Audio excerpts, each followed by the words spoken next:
What's going on, dudes? Nick here, or RGA Gaming, and welcome to the Coding Lab. That's right, this is the space where I code all of my plugins for Performium and everything else that I do. Now, obviously, when it comes to coding, it's very important that you have your coffee. If you don't have this, you're not going to be able to code while drinking coffee. How can you drink coffee without coffee? Duh, that's just a given.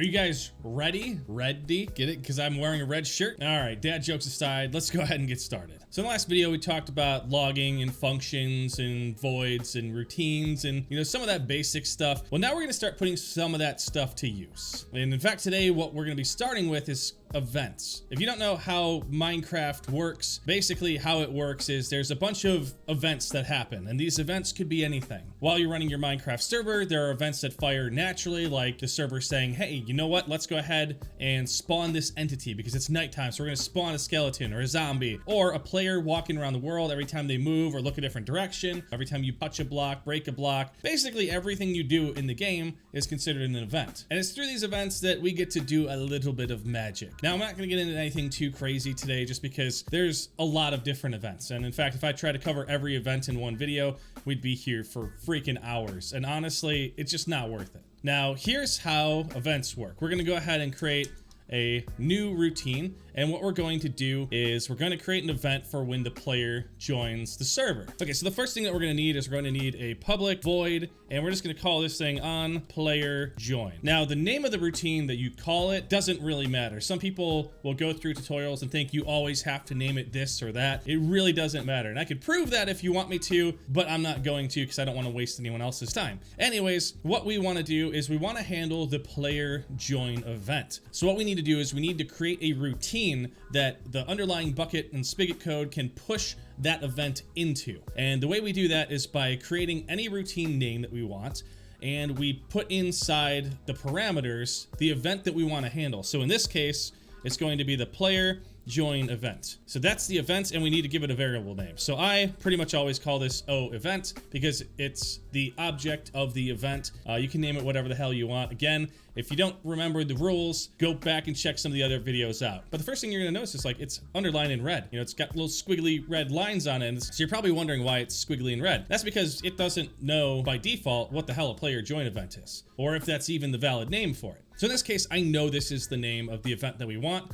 But if we weren't sure, you could either put your mouse over it and it'll show you different options. You can do a bunch of stuff that honestly isn't going to help you at all.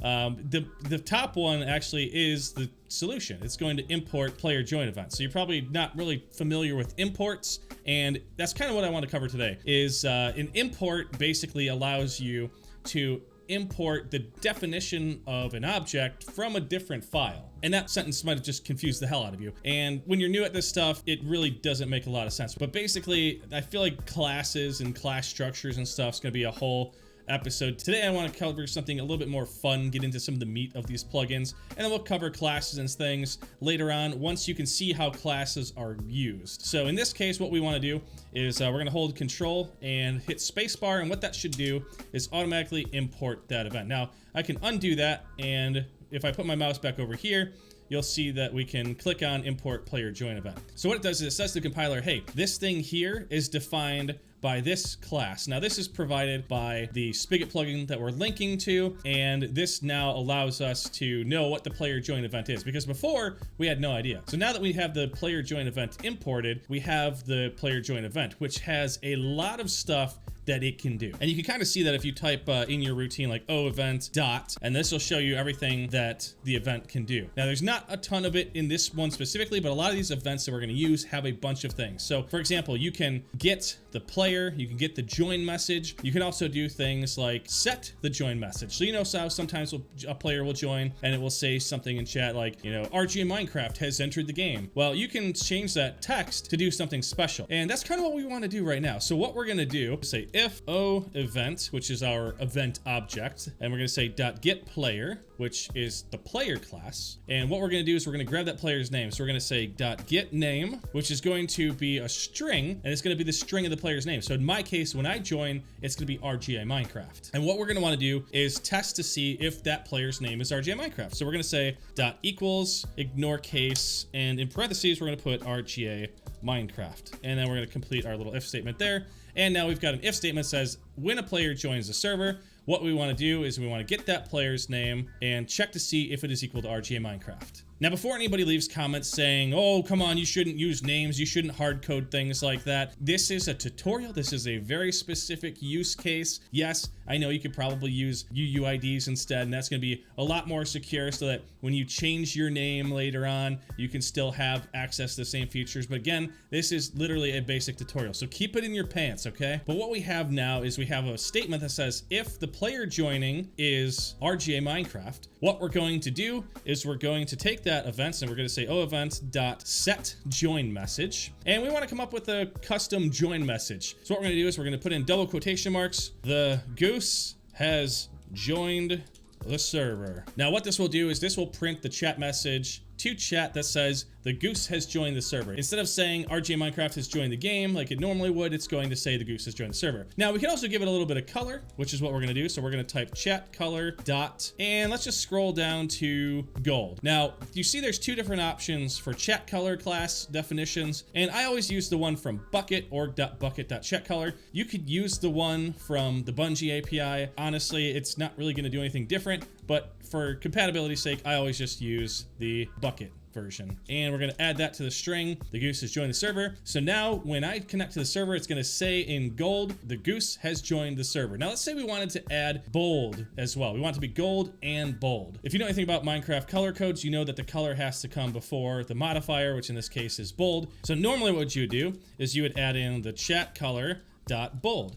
But you're going to get an error when you do this. And that's because even though we're trying to create a string, the first thing that the compiler is doing is trying to take the chatColor.gold object and the chatColor.bold object and add them together. And in fact, if we put our mouse over this, it's going to yell at you saying the operator plus is undefined for, that object. So what that basically means is it doesn't know what the hell a chatColor.gold and a chatColor.bold is. And it's trying to add them together. And it's like, I don't know what these are. Are they numbers? Are they strings? Are they some complex class? So what we need to do is we need to instantiate the built-in toString class. Now, technically you could do chatcolor.gold.toString, and that would fix that. Another easier way is also adding in just a double quote between them. So it says basically take this object and add it to this string, which then it knows, oh, okay, well, this is a string. So in order to add this object to a string, the object, in this case, chatcolor.gold, needs to be converted to a string. Now, if we actually look into the declaration in here, you should be able to see somewhere in here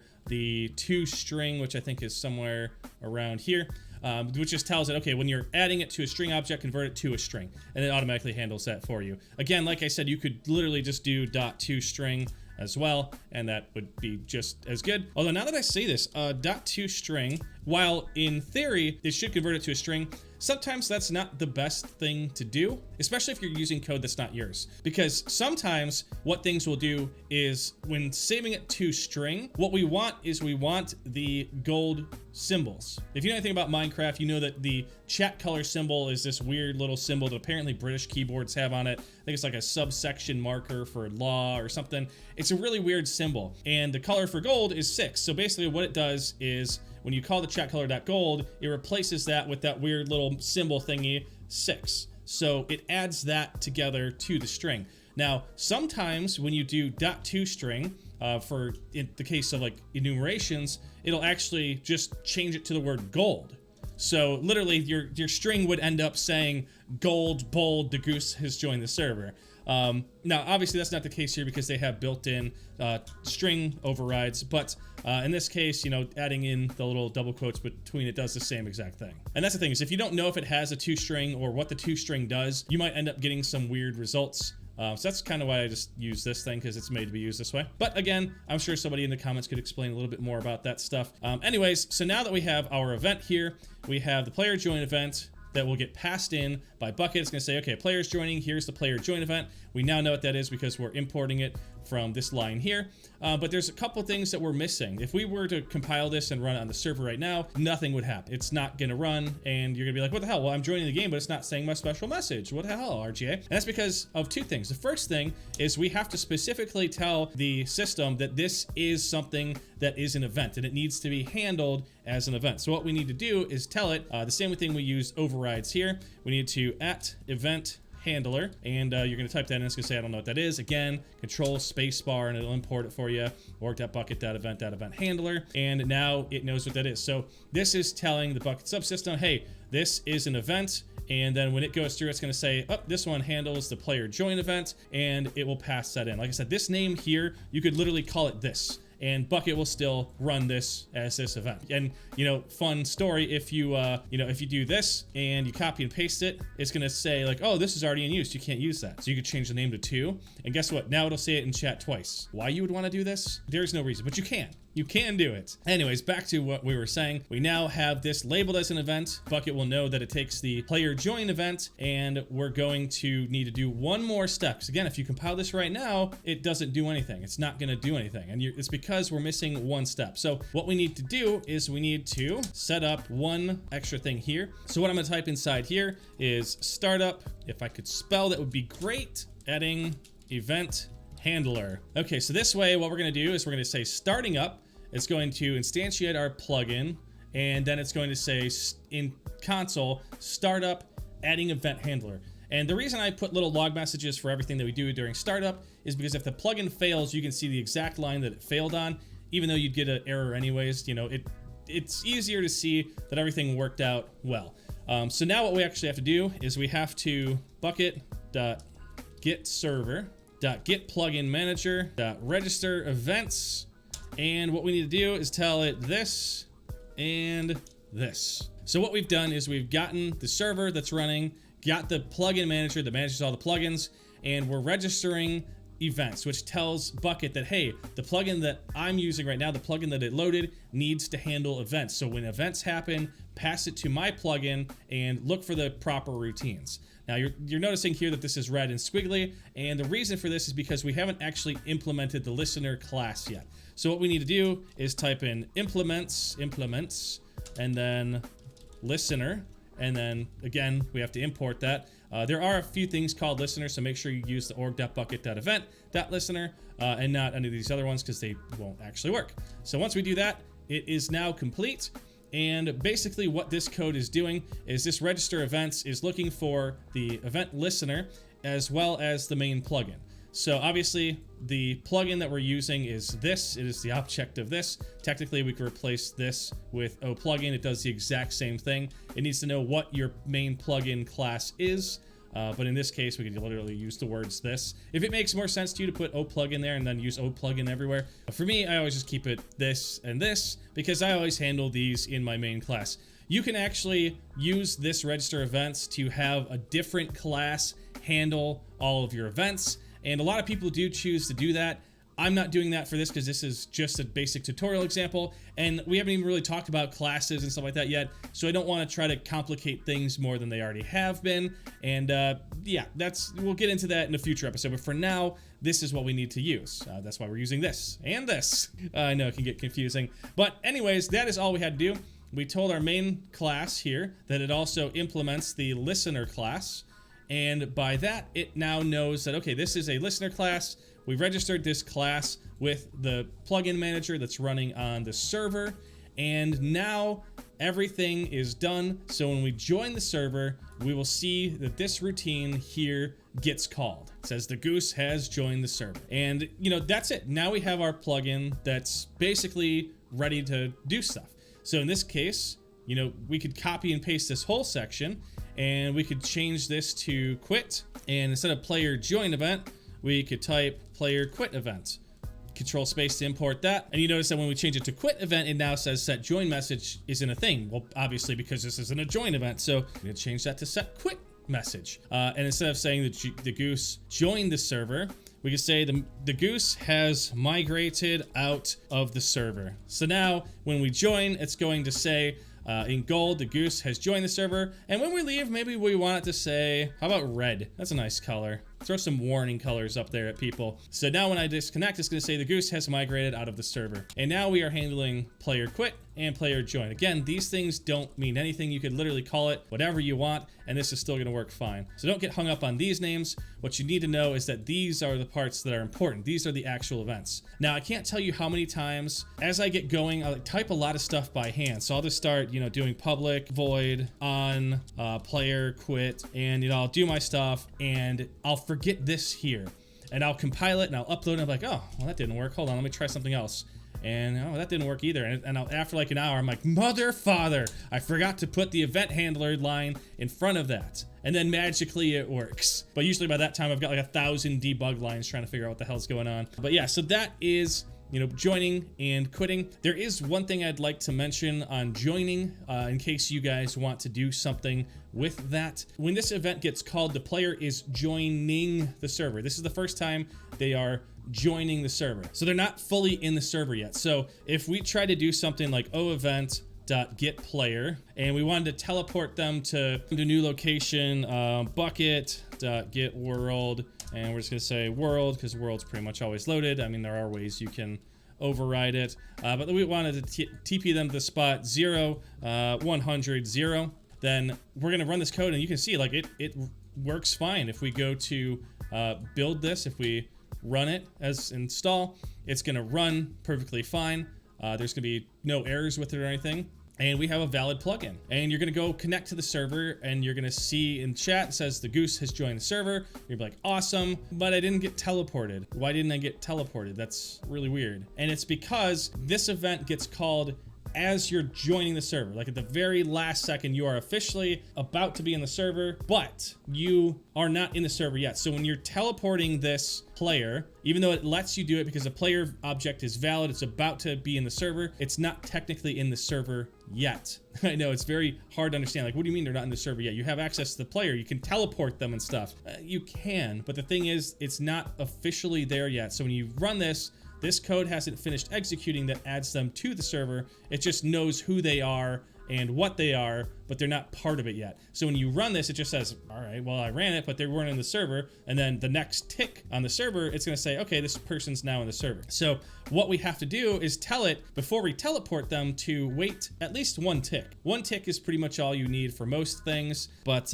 what we'll do is we're going to create a scheduler. Now, I'm not gonna get much into scheduling here. It's because it's a little complicated, but what we're gonna do is we're going to bucket.getServer.getScheduler.schedule sync delayed task. Now, there's a big difference between async and sync. Synchronously means that it runs everything one by one by one, and async means it can run many things at the same time. Threading and all that stuff will be covered in a much later video, but for now, all you need to think of is sync is synchronized. So imagine you're waiting in a grocery store line, and you've got one checkout line. Everybody in that line has to wait their turn. The guy, you can't go before the guy in front of you is done. And that's basically what synchronously means. It means everything has to be ran in order. Asynchronously would be if you had a dozen checkout lanes and a dozen people that were ready to check out, they could all go to their own individual lane and check out all at the same time. It doesn't matter who got there first or what, they're all gonna get checked out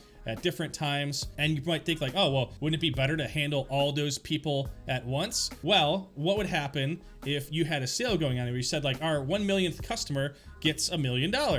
Well, technically this guy here might have been the 1 millionth customer, but since his transaction wasn't paid for by the time this other guy from behind him got paid, he now lost his spot and this guy got it. And obviously that's kind of a crap example, but you can kind of see how things can start to go wrong if they're not designed to be ran in a certain way. Sorry for the long-winded freaking explanation there, but anyways, what we're gonna do is we're going to be creating this. We're gonna create a scheduled delayed task. Now, obviously this has to have passed in the plugin that we're working with, so the O plugin object comes in handy here. And this is the number of ticks that we want to wait. So we're going to put the number 1 there to tell it to wait 1 tick. And you're going to notice it's squiggly here. And it's because it auto-filled the word null. And we don't want null. What we want to do is we want to create a new runnable. So we're going to put the words new runnable. You hold control and hit space, it pops this up. And if you double click on the word runnable, boom, it generates this for you. It even tells you it's auto-generated method stub. All we have to do is grab this line and paste it here. And now we have our scheduled delayed task. Now this here is saying, oh, well, I can't use this because this has to be marked as final. There are multiple ways to do this. In our case, if we wanted to mark this as final up here, you know, this might cause some issues for us. I mean, this specific event might not, but there are times where if you mark it too high up as a final, then it's just gonna cause issues with you. So sometimes, a lot of times, in fact, what I do is I'll create a new variable. So instead of passing the whole event in, I'm gonna create a player object, and I'm gonna call it oPlayer. And what I will do is I will create a final player, and I'll have to import the player, control space, enter, and I'm gonna call it oPlayer, and it's going to be equal to oEvent.getPlayer. Magically, all of our code is done. This is now happy, and we are ready to run this. So now, if we connect to the server, it's going to say the goose has joined the server. It's going to teleport me to 0, 100, 0. And when I leave, it's going to say the goose has migrated out of the server. Now you're probably thinking like, RGA, this really doesn't do shit, man. It tells me when I joined and when I left, and it teleports me to some random spot that's probably gonna kill me. Yeah, this is a basic tutorial showing you how these things work. But now you know how to do different things. Like you could change this to, you know, world the nether, and you could teleport me to the nether or the end, or you could set my health, or you could add a potion effect, or you could do all kinds of crazy things like that. And you know what, maybe we want to do that. Maybe we want to add a potion effect. So oPlayer.add potion effect, and then we're gonna do a new potion effect, boom, and we're gonna do potion effect type.glowing, and we're gonna add it in ticks. So this is in ticks, so we want to add it, let's say for 10 seconds, so 200 ticks. We want glowing 0, which is technically glowing 1. It's weird, like if you put glowing 1 here, it's actually going to be glowing 2. I'm not really sure why the hell that is, but it is. Anyway, so now when we join the server, it's going to say the goose has joined the server, and it's going to teleport me to 0, 100, 0. I'm going to be glowing, and yeah, so I mean, you can see all the stuff you could do. Now this is just the join event. There are so many other events. In fact, you could go on Google and type in Spigot events, and you can see all the different events that are out there. But this is just kind of a basic introduction to events. And like I said, you can do all kinds of things like player move, you can do player interact, and all kinds of other fun stuff like that. Now we're gonna get into that later in the future, but I did just want to show this to you guys as kind of an intro into this. Now, this is pretty much all I'm going to be talking about here, just because there is kind of a lot here. If you guys have questions, feel free to ask in the comments. If there are things that I say wrong, like if I used the wrong term for something, you know, let me know. Again, I'm self-taught. Everything I've learned has been self-taught. But if you're going to sit there and try to critique, like, oh, I don't think you should call it this, or, you know, this is not very, like, fuck off, man. We don't need that here. We don't need that negativity. But thanks for watching. If you guys had fun, I know it's been a while since my last one. Make sure to hit the like button, and I'll be putting more of these videos out in the future. Just realized I haven't drank much of my coffee. It's actually gone a little bit cold. Ugh, God. Nothing worse than cold coffee. Ugh. Anyways, I need to go heat my coffee up and get back to work doing some other things. But I'll see you next time. Goodbye, everybody.